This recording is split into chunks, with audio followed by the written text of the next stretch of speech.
weltare ɓiɓɓe fulɓe andu diine maɗa fedde heblo sukaɓe africa weltare tv takkusana yoni to likseyba gorgol to Sinthiane Diakiri to Houdallay to Ɗalhaya to Mafondu to Lodiola to Djingue Jeeri to Jeeriyel Tumbere to Mareysa to Awoyna to Teccan ko on takkusan juula ha to dol ceerno Hadi Oumar Sy to Jowol ha to dol ceerno Moukhtar Mamadou Cissé to kay hayɗi ko on takkusan kadi juula ha to dol ceerno Mouhamad Tidja Data to ñaabine ko taari ɗum kala ene jeeya e gardidi kabaruji men to leydi Mauritanie conseil d' administration sinima ɓe jooɗima jonde mabɓe aseta hanki o yidde lawɗinde kay ko fate nomination biteɗo Ismaïla Wula Bedda mennoɗo wonde premier ministre nder leydi Mauritanie yidde nawnude kay wondemo président conseil d' administration société o caggal kay gonnoɗo président de conseil d' administration nde yaltuno aduna to leydi Sénégal ko aseta hanki o wonno 9e édition ko fate yontere gaynaka nde yuɓɓinta leydi Sénégal e kala saaha hitande hikka nde noon ɗum yuɓɓina ko toon to Kaolack Bassirou Diomaye Faye holliri noon ma peeje kewɗe ƴette kay gam ki yidde ƴellidde gaynaka nder leydi hen to leydi Mali aseta hanki o arara catala bitegal alliance des états du Sahel ɗe leyɗe tati wolindi e an arayray ɗon o ɓanginama ñalawma hanki o hollirde kay ko on laati ɗon araraya ngal ɗon catala ha joni to leydi Mali kono général Mohamed Amaga Dolo o nomama o waɗama ambassadeur kesso joɗaniɗo leydi Mali toon to Algérie kedde Afrique ma jabbo musidɗo men Alassane Oumar Mbodj habruji men jolam jaɓeri ma jaato dolaji teddude Amérique to leydi Russie Palestine to leydi Israël to leydi Italie to Liban ha to leydi France bisimilla mone kirki hotodirte joni joni pren paccere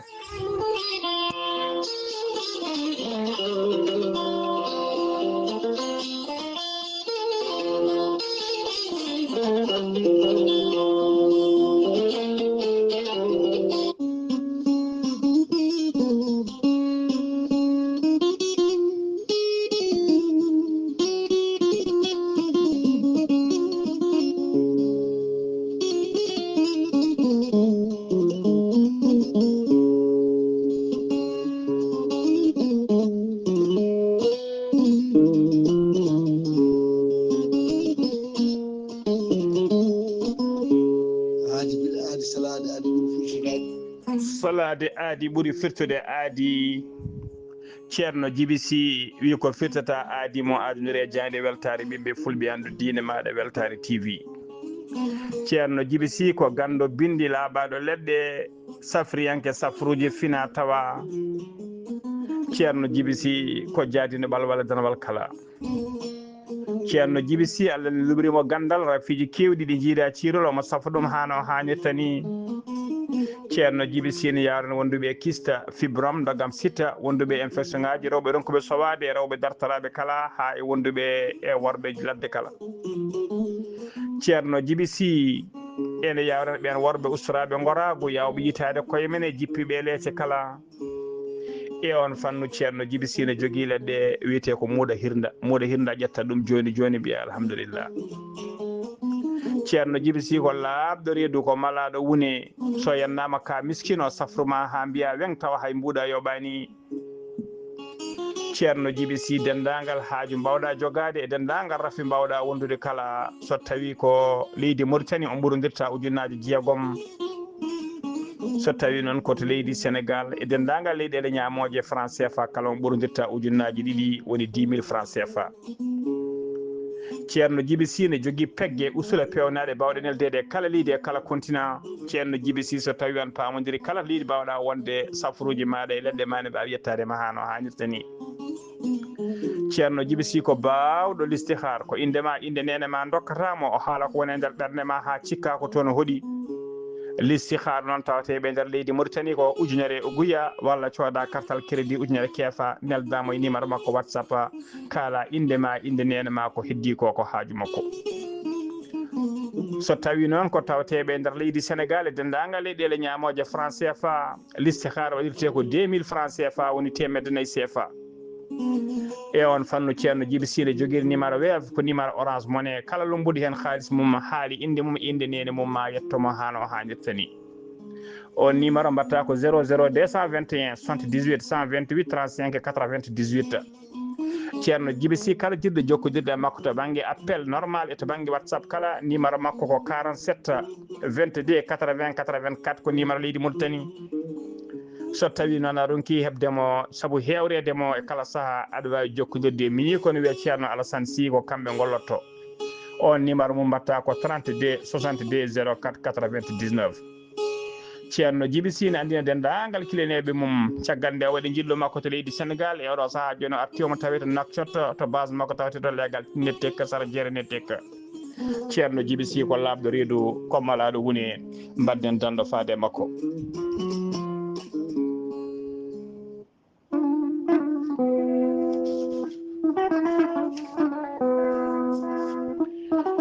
Mande Massa Keita ko gorko pullo hen banggue mani ganke hen banggue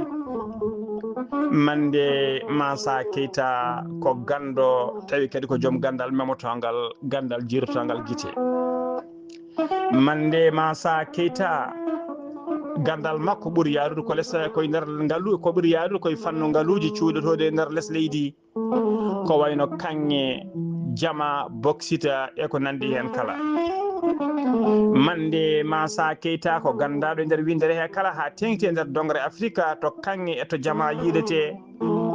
ko wayno to leydi Mali leydi Côte d'Ivoire ko wayno leydi Angola leydi Mauritanie Mozambique leydi Zambie dendagal leyɗele to kanŋe o ƴogate kala hen de mo mbiɗa Mande Massa Keita ma wiye o hayatto a yi gando nonduɗo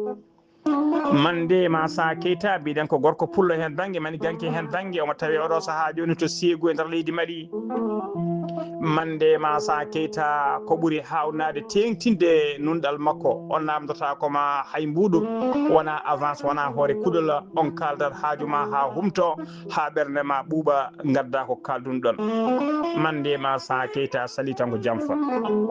Mande Massa Keita sa yiiɗi jokkodirde e makko numéro makko mbatta ko 00 223 76 68 45 98 ko kañum woni numéro makko appel kadi kañum woni numéro makko WhatsApp Mande Massa Keita ko gando nonduɗo tawateɗo ɗo saaha joni nder leydi Mali ko pullo hen banggue Mali ganke hen banggue mbadden danɗo faade makko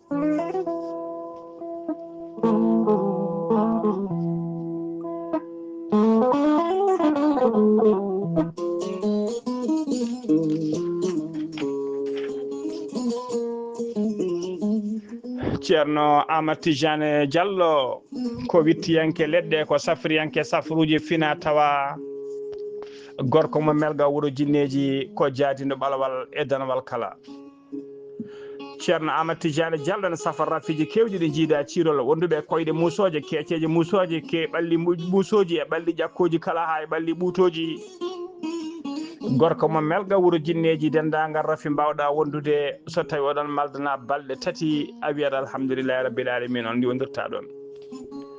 gorko mo melga wuuro jinneji ne yawran ɓen worɓe ustaraɓe gorago yawɓe yitade koye men e jippiɓe leecce kala e on fanno mo jogui leɗɗe façon ngaji ɗiɗi hen façon goto wiyete ko meeɗi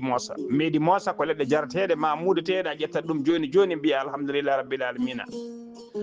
façon goɗɗo o wiyete ko yeddi ƴeewa ɗen ko leɗɗe urateɗe sa uriɓe ɗum joni joni mbiya alhamdulillah gorko mo melga wuuro jinneji mo yaran ɓen fiɗaɓe wonduɓe prostate dendagal prostate ma to yaranno so tawi on jokkodiri joni joni o hokkuma leɗɗe ɗomta ha cella ha laaɓa ha cikka mataw meeɗa wonduren taw sekaka gorko mo melga wuuro jinneji kollaɓɗo reedu ko malaɗo woni newiɗo sanne sanne omo tawe oɗo saaha joni to Paris lamoɗo ko leydi France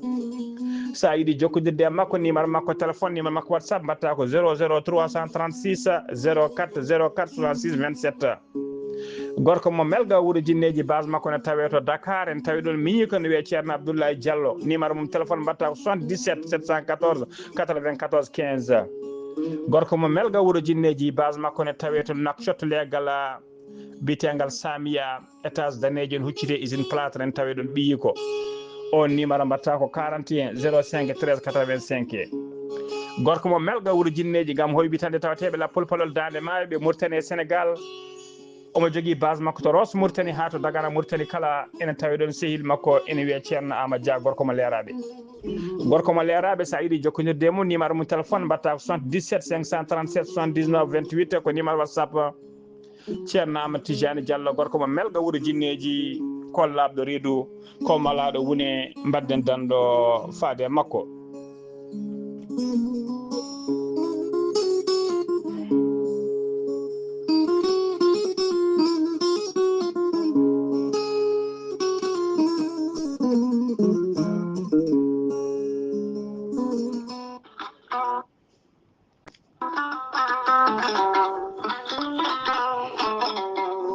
Gorelte ko aadi yanke mo firtata aadi e jayde Weltare TV. Gorelte ko aadi yanke ɗoftowo ɓen safotoɓe e muɗuma. Gorelte ene hollita weltare mum faade ɓen e kala saha artoɓe gorelte ene kollita dañi hen aafiya mawɗo no feewi.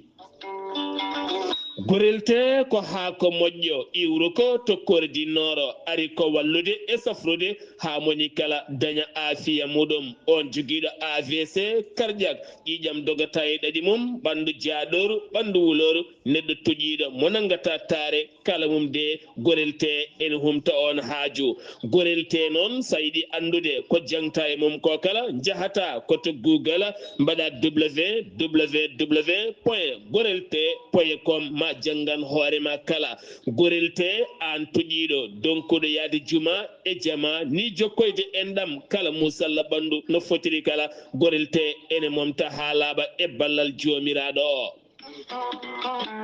Sa yiɗi jokkodirde e tongoɗe gorelte beele mbawa jokkodirde mabɓe Oumar Dia to Tambacounda 77 527 14 44 so tawi koto Bonji Salamata Ba 77 695 43 01 so tawi noon gonda koto Gawol ko Farmata Abdoulaye 77 150 70 61 so tawi noon gonda koto Guédiawaye Amadou Abbas Ka mbatta ko 78 313 89 28 so tawi noon gonda koto Thiès e ko taari ɗum kala jokkodirta koye Moussa Dia 78 860 76 68 so tawi noon gonda koto leydi Mali to wiyete Melga Mali jokkodirta koye Abdoulahi Diallo mbatta ko 00 223 72 49 30 07 so tawi noon gonda koto leydi France jokkodirta koye Haruna Ngayda 06 50 99 64 43 so tawi koto États-Unis de Amérique gonda jokkodirta koye Abousso Kawral Fouta Business plus 1 34 77 01 56 77 musidɓe tedduɓe gorelte kawisɓolo e muɗuma. Kettode kaburuji mon e demgal pula Afrique, Asie, Europe, Amérique, Moyen-Orient, Océanie.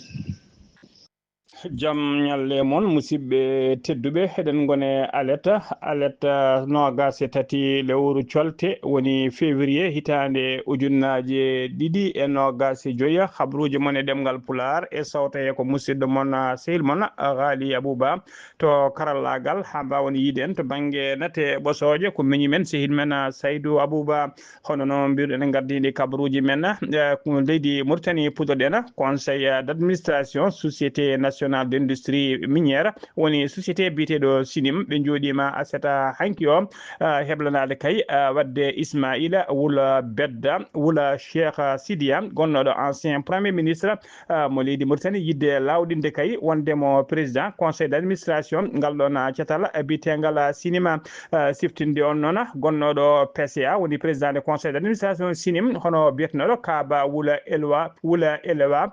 ko jaltuɗo aduna kene wona joni woni lebbi seeɗa kanko Ismaila Wula Bedda noon omo jogui expérience mawɗo no feewi sabu kaya o meeɗino wonde cadre mawɗo e nder société cinéma ko adi kay komo démissionné toon o fatato nokku biteɗo Macharafa o waɗa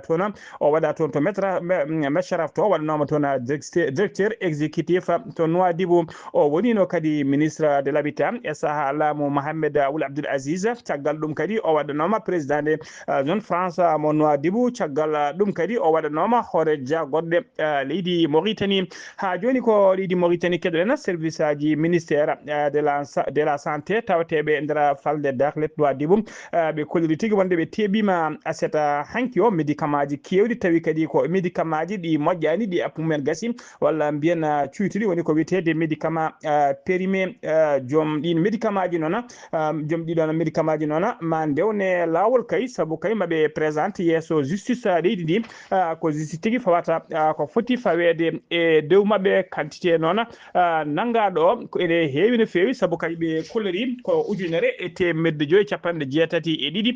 boîte tawa ko médicament ji ɗi jiida cirol tawi kadi ko ɓuuri hewde hen ko médicament ji ɓurɗi hatujinede saabu kay ko médicament ji wiyete tawa ko safroji ko fate maladie ji chronique woni tigui hen fiiji duumiɗi ko wayno diabète et tension ko ɗin médicament ji noon ɓuuri hewde ko tawa hen hono directeur général de la santé o holliri hen weltare makko mawde no feewi e darde douane mo Nouadhibou ha mbawi kay teɓade oɗon marchandise oɗo saaha kala noon ene teska guilay fo médicament ji ha e médicament ji cuytuɗi ene keewi nanguede nder leydi he ko ɓoyani ko teɓano ko teɓande mawde waɗano toon to Bowal laaɗi diwoji tum si noktotam tawi ko fo médicament ji kewɗi woni ko teɓano toon ha joni ko leydi Mauritanie keɗoɗen windi yanke mawde no feewi tawi kadi ko micci yanke Mauritanie najo biyetenoɗo Mohamed Wula Heddara o kañum tigui yalti aduna aljuma ɓennuɗo o to Paris e lamorgo leydi France o nawano toon noon ko wonano cellude noon o yano tigui koye mbadi safruji ko toon o antirno omo jeeya noon e windiyankoɓe woni tigui yimɓe culture Mauritanie naɓe tawi koye ɓuurɓe dowlude ha tenti noon e ɗemgal walla mbiyen e leñol walla wiyeteɓe Hassaniya o jeeya kadi o jeeya noon koye leñol woni famille wiyeteɓe e Hela Heddara ɓen noon gandira ko andiraɓe tigui ko fate littérature Hassaniya littérature noon kanko littéraire Hassan o noon o wasi tigui o kanko kamɓe noon mbiɗon golɗon leñol ɓe mbasi tigui jaalal manggal no feewi kay e oɗon fannu ena mbiyatande Allah yurmotomo yaafomo harnamo aljanna kanko e dendagal mayɓe julɓe kala allahumma amina ha joni ko leydi Mauritanie keɗen police mo Espagne tawi koɓe île des Canaries ɓe kolliri tigui on nde laamu leydi Mauritanie tottitiɓe sagata gorko goto mo duuɓi capanɗe joyyi e goho jiilotonoɗo kay no feewi e nder leydi Espagne tawi kadi ko baɗanoɗo ko wiyete mandat d'arrêt international tawi on noon on mandat d'arrêt noon o waɗirno tigui ko dartornoɗo kay wadde ko wiyete trafic des migrants woni tigui ƴettude yimɓe ne taccini ɗumen ene nawa ɗumen e ɗanne suuɗe ko ɗum woni ko dartirno o jeeya noon koye pelle criminel kadi jeeyademo e pelle criminel e wadde ko wiyete trafic des migrants o teɓano noon koye nder leydi Mauritanie o watta e juuɗe bureau Interpol mo ɓe Madrid ɓe Interpol Madrid noon wattimo e juuɗe police espagnol toon to Gran Canaria ɗum ko ñande sappo e jeetati lewru colte 2025 gonɗen ɗum communiqué noon ko fati e makko holliri tigui wonde kay ko kanko ardino fedde tawi ko waɗannoɓe trafic migrant on nanni noon fodde capanɗe jeeɗiɗi tati bateau tawi ko bateau ji adduɓe ɗanne suuɗari hakkude 2021 e 2025 on nanni toon noon e nder leydi Espagne e to taw koto île des Canaries walla to wiyete Lanzorata ha to wiyete Fuerteventura kala o wawi nanu toon kene qime ha ujunnaje tati e temedde joyyi capanɗe nayo ujunnaje tati e temedde joyyi e capanɗe jeenayi e nayo ɗanniyankoɓe taw ko ɗanne suuɗ woni clandestin e nder ɓen noon hen temedere capanɗe jeetato kawrino e ladial tawi ko Afrique naɓe kadi ko Afrique subsaharienne naɓe e Bangladesh naɓe kañumen woni wastoɓe hen pittali mumen ha joni habaruji men ɗemgal Pulaar sen mima to leydi Mauritanie koto leydi Sénégal paaɗen ko aseta hanki o wonno tigui ñalawma tawi ko ñalawma uddidgol woni puɗɗogol 9e édition tawi ko semaine nationale de l'élevage woni ñalawma mo leydi Sénégal yuɓɓinte kay mawninta e kala saaha ko fati tigui ñalawma gaynaka woni tigui negola jawdi cérémonie non waɗi tiko gardugol hoorejo leydi ndi hono Bassirou Diomaye Faye o suuti toon konngudi noon ngam sembitinde aynaaɓe ɓe ɓen nehoɓe jawdi ha tengti noon e haɓade ko fate guyka daabeje woni ko wiyete volde bétail gayna hokki teskitama noon negol jawdi noon woni gaynaka ne jeeya tigui kamɓe noon yaroɓe dilloɓe oɗon fannu ɓe kolliri tigui wonde kayi e kaɗon gaynaka kay wonaka toon ɓe kolliri tigui caɗele mabɓe kewɗe no fewi eɗeɓe kewi fottude e kala saaha dendagal caɗele mabɓe kayi ɓe mbawi hulcinde ɗum e hoorejo leydi ndi kanko hoorejo leydi ndi noon o holliri tigui wonde peeje kese kayi taw ko peeje ɓutte ma ƴetta hen haɓade kayi guila ko fate guyka daabeje kala kamɓe noon ɓe kolliri tigui kono noon kadi hono maire ɗum noon waɗi ko toon to Kaolack hono maire mo Kaolack noon hono maire mo Kaolack kañum e commune mo Kaolack o holliri tigui hono biteɗo Serigne Mbouba o wi tigui wonde kayi e oɗo wonde kayi o wi tigui wonde kayi o holliri kay wonde wayi kay o wi tigui woy sayo kay kosam tawi ko kosam o holliri tigui wonde woy sayo e nder kocce kay woni kosemeje walla mbiyen kocce jeeteɗe e nder leydi Sénégal 98% walla 90% e ɗeɗon kocce kay ummidi ko toon jeeteɗe e nder leydi Sénégal ummi tigui koto Hollande o holliri noon hakkude leydi Sénégal e Hollande ko famde kala ene qiime ha sappoje ujunere kilométre hakkude mum leydi Sénégal kala noon boutique to bettiɗa e coin ji bawɗi wonde kala nder leydi Sénégal aɗa tawa hen kosemeje walla mbiyen kocce tawi ko ummiɗe toon to Hollande kono noon so tawi jiɗɗa ko kosam ummiɗam to Dara ala foof to mbawɗa yiide ɗum e nder ɗiɗon nokkuji o holliri ko hunde nde fotani wonde hono biteɗo Kalidou Ba kañum woni hoorje fedde aynaɓe on kay holliri tigui caɗele e dendagal ɓen nehoɓe jawdi e aynaɓe kala caɗele mumen jogui toon o holliri tigui wonde kay oɗon ñalawma noon ñalawma hanki o holliri ko ñalawma tigui beelama mawka no fewi wonande kamɓe fende nehoɓe jawdi nde walla mbiyen aynaɓe saabu oɗon ñalawma o holliri tigui wayi tigui e yeeru kono ñalawma indépendance faade mabɓe kamɓe aynaɓe ɓe o holliri noon caɗele mabɓe kewɗe no fewi caɗele mabɓe noon hakkude mabɓe kay ko ardi foof o holliri tigui ko ngakkede nokkuji tawi ko nokkuji to jawdi ndi durnete woni tigui nokkuji to wawi aynede ɗum ko caɗele o holliri kadi e oɗo saaha kala ene teska caɗele hakkude remoɓe e aynaɓe caggal ɗum kadi o holliri ko guykaji daabeje ne heewi e nder leydi Sénégal saaha kala neɗɗo ne har jawdi muɗum rewa hen guila to wonno seeɗa ha to welata jeeɗiɗo tan wuyɓe gara jaade hen ha laaɓa walla palto ko ɓuuri fayidinde jaade hen ɗaccuma e karwalla musgal no fewi o erima laamu ngu noon ɗe ɓeydata tekkinde nden ka ekkisala ha tenti noon e gendarme ɓe ne mbawata tigui ɓeydude patrouille mumen e dow laaɓi e nokkuji kala e nder leydi Sénégal ha joni ko leydi Sénégal kedoɗen isayankoɓe ɓe leydi Sénégal woni l'église du Sénégal ɓe keeɓi tigui mawɗo mabɓe kesso woni tigui ɓe keeɓi khalife mabɓe général mawɗo mabɓe kamɓe dendagal isayankoɓe kala omo wiye noon monseigneur André Gueye ko mawɗo diine isayankoɓe windere noon hono Papa François kañum tigui no wimo kañum tigui waɗi nomination makko waɗimo tigui ko wiyete archevêque de Dakar o lomti noon e poste he e gardigo isayankoɓe e poste he sere o lomti ko biteɗo monseigneur Benjamin Ndiaye kanko monseigneur Benjamin Ndiaye noon ko baɗɗo démissionné e gardigo kay oɗon poste kanko monseigneur André Gueye noon ko kanko wonno archevêque de Thiès o wonino kadi ancien administrateur apostologique de Saint-Louis ko kanko hande laati mawɗo diine isayankoɓe no didorno e nder leydi Sénégal kala walla mbiyen kanko woni khalifa général diine isayankoɓe ñalawma hande o e nder leydi Sénégal Bassirou Diomaye Faye hoorejo leydi Sénégal noon windi tigui ɓatake e hello mum weeyo faade makko kay e dow inde muɗum e dow inde laamu leydi Sénégal kala waddemo félicité e widemo kadi nde o jogorto jaam e teddeni fawandi e dow hoore makko e nder windande Bassirou Diomaye Faye kadi o yetti o jarni hono monseigneur Benjamin Ndiaye gonnoɗo kay démission ɗo e oɗo saaha joni e darde mum e golle mum payidinde guila ko fate dialogue woni kaldugal ha darde mum kay noppe woni deeƴre duumori e nder leydi he koddigal moƴƴal hakkude diineji darino kay e nder leydi Sénégal o holliri ɗum wona hunde yejjittede ha joni ko leydi Sénégal keɗoɗen aseta hanki o nogas ɗiɗi lewru colte hitade ujunnaje ɗiɗi e nogas joyyi sanga 14h50 woni 4h50 250 ko taxi goto gonnoɗo e dow lawol aéroport Yoff kañum tigi sumucumu kulɓinigo no feewi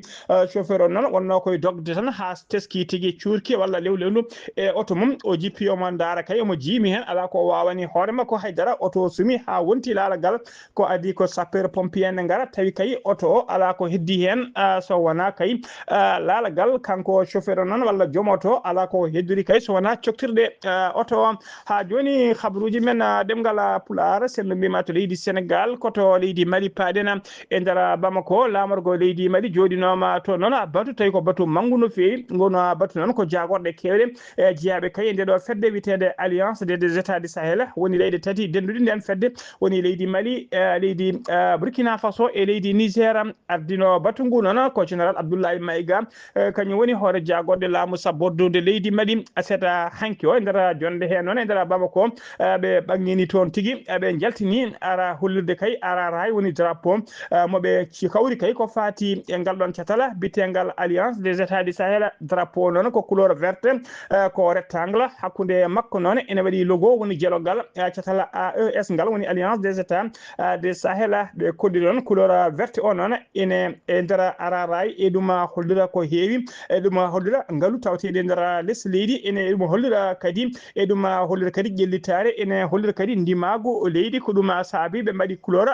verte ha joni ko leydi Sénégal keddoɗen leydi Mali keddoɗen ha joni ɗiɗo duuɓi kala tawi ko duuɓi cakkitiɗe jokkodira kay to banggue diplomatie hakkude leydi Mali e leydi Algérie e ɗum herƴuno no fewi ɗum ɓeydi herƴude noon koye guila mayirɗe hitande 2023 caggal kayde imam Mahmoud Dicko wanno jillu mum toon to leydi Algérie o bisma to noon o jaɓɓama toon jaɓɓugal paydingal no fewi guila nden noon laamu leydi Mali yiiri ɗum tigui ko ingérence mo leydi Mali mo leydi Niger woni wadde e nder leydi Mali caggal ɗum kadi laamu leydi Mali rumtinoma ha laaɓi goppi ha laaɓi deftere kay sifanode woni ko wiyete les accords de paix sifanode accord 2015 sifanode tawi toon to Algérie ko biyata accord de Alger 2015 ɗen cifanɗe noon tawi ko peeje ƴettuno hen no jamma artiri e nder leydi Mali noon laamu transition leydi Mali rumtinoma nde ɗon deftere ha laaɓi laamu Mali noon ewɗo saaha kala yidde mabɓe kay ko yo jaam e kisal artu hakkude mabɓe e banggue diplomatie hakkude mabɓe e leydi Algérie tawi koye dow gonga koye ndina mbadi noon hono général Assimi Goïta hoore laamu sabbordu o leydi Mali o suɓima tigui o suɓima général biteɗo Mohamed Amaga Dolo o nomimo ambassadeur joɗaniɗo leydi Mali toon to Alger woni tigui lamorgo leydi Algérie yidde Mali noon ko ɓamtude cehilagal kay e jokkodirale koddigal moƴƴal hakkude mabɓe Algérie tawi koye dow gonga e dow huruma ha joni ko leydi Mali keddoɗen état major général des armées mo leydi Mali ɓe ɓayini communiqué mabɓe on communiqué noon ko hollirde tigui wonde aseta hanki o ɓe diwti jangu tawi ko jangu jihadiste en kay tuufinoɓe e nder région de Ségou saga ɗum no waɗi ko saga 6h25 woni kay e saaha tigui tawa ko dadiɓe gonno tigui e wadde ordoyade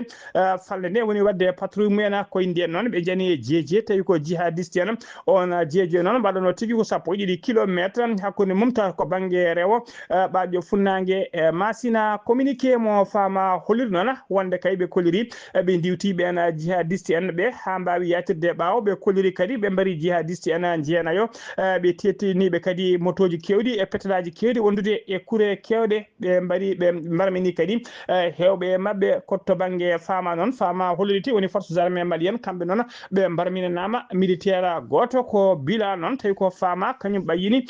oɗon bilan ha joni ko habaruji men ɗemgal pular to leydi Mali ha joni paɗen yimɓe hewɓe tawi ko hebnoɓe fartange logement sociaux woni tigui koɗanɗe ɗe laamu mahata kala saaha rokkira miskineɓe walla famarɓe doole e kala saaha ne juɓira seeɗa seeɗa ha koɗanɗe ɗe kay garta e juuɗe men ɓen noon taw ko wiyeteɓe les mauvais payeurs woni tigui saaha yoɓoɓe walla saaha nanka yonjoɓe oɗo saaha kala koye campagne yidde egginde ɗumen ha laaɓa e nder ɗeɗon koɗanɗe opération opération noon fuɗɗi kay ko gila talata ɓennuɗo fodde capanɗe jeegoma famille noon woni foyre e ɗum joofi ɗum tawi ko to sitta biyeteɗo site mon tabakoro ko toon ɓe tawete en 2023 noon ɓe kolliri fodde tuggi 2023 faade joni ɓe kolliri tigui laamu ngu holliri windiɓe fodde temedde jeeɗiɗi lettere wondude avertissement ji e kala saaha nde ɓe ummonto jobde ñamale ndewete wone mabɓe ɗon en ndewe duuɓi kewɗi woni hen kadi ko lebbi kewɗi ndewete enen donc ha yo jooɓe ɗum noon laamu ngu holliri e oɗo saaha joni fodde capanɗe jeegoma taw ko rewteɓe famille rewteɓe kay lebbi kewɗi ɓa kitade kewɗe ɓe goni tigui koye egguide ɗum tettude ɗiɗon lojumaji ha laaɓa e juuɗe mumen ha joni habaruji men ɗemgal Pulaar kedde Afrique jabboɗen ko musidɗo men sehil men Alassane Oumar Mbodj gorko mo Sara Ndogo Alassane Oumar Mbodj a salminama a juurama. en calmitima Ghali Abouba en calmini dendagal hettiyankoɓe Ayawo TV kaɓuri men ɓurɗi tengtude e dongre Afrique e ñalawma hande o puɗɗoten toon ko leydi hono Mali leydi Mali toy enen gandi cinéaste mabɓe mawɗo biyete kono cinéma kono Cissé duttoɗo e joomum gila alarbare sappo e jeenayyi lewru colte ujunnaje ɗiɗi nogas e joyyi tawno o jibina ko ujunere e temedde jeenayyi e capanɗe nayyi toon to Bamako ene wawde wirwirde makko waɗi toon ñande asatare nogas ɗiɗi lewru colte ujunnaje ɗiɗi e nogas e joyyi yimɓe noon hewɓe noon duttimo noon teddungal e wawdemo kay meccal makko kay e wondemo kay neɗɗo kay kono yimɓe hande toon to leydi hono Mali ene wayde ɓen holɓe toon to janki gonɗo ko hakkude leere e ñafunke to de ko région taw Tombouctou ɓe nde jogui toon caɗele no fewi nde tawno wonde ngoonu wuuro nde tawno wonde ko jertinaɓe no fewi ko hulɓinaɓe ene ma taw koɗo ɓoɗo groupe de soutien islam musulman nodditen won JNIM kamɓe de jokkodirɓe e Al-Qaïda ko kamɓe de mbaɗi goɗɗon ɓe kulɓini ɓen mbi wonde tan ñande talata sappo e jeenayyi lewru colte ujunnaje ɗiɗi e nogas joyyi ɗum noon e nder ngoɗon wuuro ene wayno kamɓe honnoɓe ɓe goto foof yiiɗi dandude hoore mum ene wayno de yalti taw kadi ko wuuro ngo nde taw noon arme o nde nodirtuno kenni e nder wuuro ngo ɗo ñankeɗo ene wayno noon tawi noon wuuro ngo haydara ala ko woni toon ɗum noon ene wayno de hulɓinima no fewi toon to Niger toon de ene wayno jonde mabɓe e waɗi toon ko wiyete assise national ɗum noon fodde balɗe hono jeegom e ƴewde kay laamu ngu halno kay wawirte kay jokkirde golle mum ɗum noon ene wayno de ɓe jaɓiɗi laamu ngu gueɗe kewɗe no fewi ko adi ko foof ɓe mbawi wiide wonde kanko on gadduɗo hono leydi ndi hono Abdourahmane hono Tiani wadde kay rokku ɗum tawade ko grade supérieur wonde kay général mo 5 étoiles o tawtori kay hono Assimi Koité mo leydi hono Mali ɗum noon ene wayno kamɓe de ɓe kadi ɓe goni généraux ji ene wayno de kadi ko wona ɗum ko ene wayno ɓe ƴetti taw kadi ko ɓe ɓeydi ko ponno kay mudda mo ponno joɗa ɗo kadi ɓe ɓeydi ɓe mbi wonde ɓe gummotako kadi e laamu ngu so wona ɗo e ujunnaje ɗiɗi e capanɗe tati ɗum noon ko kirale ene mbaɗi ɗo joni ma won hadde duuɓi joyyi ma taw ɓe ɓeydi hen ɗum noon addini noon fayre tigui rigui e wiide de hono démocratie kadi e haqqe innama ade wonande Alioune Tine ɗum noon ko expert ko fate haqqe e namade e dongre Sahel nde wi noon ɗum ɗo wona hunde jaadide ko nawtirde kay leyɗele ɗe kono caggal yimɓe ɗo ko joyo foɗodiroɓe artade hono BAD woni banque africaine mo développement koye lewru mai woni duuƴal ɓe mbawat kadi kono suɓade on gartotoɗo oɗo boñde tawno wonde koɓe joyo hen ɓen kamɓe noon eɓen joyo hen goto ko debbo toon to leydi hono Maroc ceppi toon wonde hollidde mette mumen e ko jagogal ya garta mo leydi Israël tawtora hono battu mbannogo toon to Marrakech ɓe mbi wonde noon ɓe jadani e ko on ari toon batu ko RDC Congo to de ene wayno caɗele gonɗe banggue funnangue leydi ndi ene wayno batu tawde chef d' état major uji mbaɗi toon tawde ko comité des états d' Afrique taw ko banggue funnangue EAC wawi hono joɗade ñande aljumare nogas go lewru colte ujunnaje ɗiɗi nogas joyyi ɗum noon wawde kay fandare mumen ko ɓedde gueɗe baɗoje toon ɗe taw ko yamirore somi taw ko EAC SADC tawro mo Dar es Salaam wanno ɗum noon ko ɗum kadi mbiɓe nde tongol ko moɗo RFI haaldi ni ƴettiri hono habaruji ɗi wi ko armée taw kadi ko hono chef uji armée d'Afrique mo banggue funnague ɗum noon wawi kadi wiide wonde kay ko ɓe totta ko recommandation ɗi ɗum noon haydara ala ko ɓe juɓɓini hen Ghali Abouba ko ɗum ɗo tonguɗen e dongre Afrique e ñalawma hande o tawno wonno koytade musidɗo moon Alsine Oumar Mbodji ko commença dogo ngam weltare Ayago TV. Alassane Oumar Mbodji golle ma jooɗi peewi takkusan juulama ha to galle ceerno Abdourahmani Dia to PK 8 ha to galle makko Daril Barka ko on takkusan juula ha to galle ceerno Yaya Ba to Richard Toll ha to galle ceerno Mamoudou Waddu to cité Asegna Yumbel Dakar e ko taari ɗum kala habaruji men joolam jaɓeeri koto dowlaji tentuɗi Amérique puɗɗorɗen to Pennsylvanie e nder hôpital mémorial mo centre médical de l'université de Pittsburgh woni to ɓe mbiyata IFMC tawateɗo sara nokku biyeteɗo Harrisburg ko pellodiral woni fusillade kañum waɗi ko waɗi toon aseta hanki o ko sagata gorko goto joguitiɗo naati e nder hôpital o nanggue yimɓe hewɓe otage o wari hen policier goto o barmini kadi yimɓe joyo wonɓe ko adi kay ko fittano makko en itte policier mo yoɓi fittani mum o noon wiyeteno ko André Duarta yarano ko duuɓi 3 o gollotoɗo noon to arrondissement mo West York wat bonijo o noon o wiyeteno ko Archangel Ortiz o yarano ko duuɓi 49 andaka noon tawa holko saabi kay komo waɗa ngal ɗon baɗal ha joni habaruji men joolam jaɓeeri koto leydi Russie paaɗen laamu leydi Russie ɓe aynima jamma aseda hanki ne wiyata aleta hande ɓe aynima 267 drone e nder leydi Ukraine ko aynande record woni ko tuggi ko guerre o fuɗɗi kay no gasinayi février 2022 faade ñalawma hande o hono kay kewgol aynade kay drone aji hono ngolɗo lawol meeɗani wadde ko guerre o fuɗɗi ko Russie noon ayni ko ayni kay nder leydi Ukraine e nder 267 drone aynade toon ni laamu Ukraine holli tigui hen 136 ɓe systéme mabɓe anti aérien wawi tigui tebbade kono drone noon guila dow keɗiɗi ɗi foof noon ɓe mbawi tigui nawde ɗum yamtude to banggue goɗɗo tawi hay dégâts goto ɗum ala ko waɗi e nder leydi he ha joni habaruji men joolam jaɓeeri koto leydi Palestine paaɗen leydi Palestine noon fodde kay 160 fawɓe tawi ko prisonnier ji Palestine naɓe fonnoɓe woppitede aseta hanki o e mbadi gostodiral otage uji ɗum noon caggal nde Hamas ɗaccinno otage uji 6 ɓe ɗacciri hanki tawi ko Israel naɓe laamu leydi Israel ne fonno woppide 160 pawɗi tawi ko prisonnier ji Palestine naɓe kamɓe laamu Israel noon ɓe tardini tigui gollona goppitagol tawi kadi e yimɓe hewɓe koreji ɓen prisonnier ji mbawin tigui arde ha nokkuji kaye jaɓɓade koreji men